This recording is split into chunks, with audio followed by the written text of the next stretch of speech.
વડોદરા શહેરમાં ગત મોડી રાત્રે અલગ અલગ જગ્યાએ વાહન ચેકિંગ હાથ ધરવામાં આવ્યું। દર્શક મિત્રો, લાયસન્સ, આરસી બુક અને સાથે સાથે ટુ વ્હીલરની જે ડેકી હોય તે પણ ચેક કરવામાં આવી છે। પોલીસ દ્વારા જ રાત્રિ દરમિયાન જ્યારે ચેકિંગ હાથ ધરવામાં આવ્યું હતું ત્યારે અનેક જે લાયસન્સ વગરના વાહન ચાલકો છે તેઓમાં ફફડાટ જોવા મચી ગયો છે।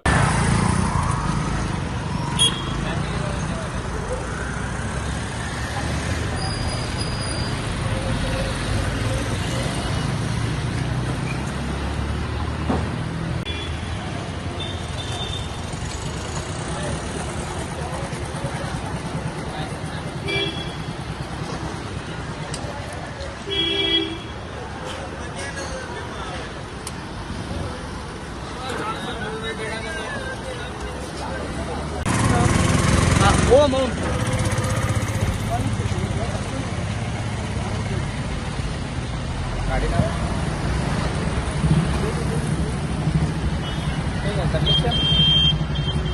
એક બે જણ પૂછ્યું પણ એમને એવું કીધું કે કીટ નહીં તો વેલિડ કર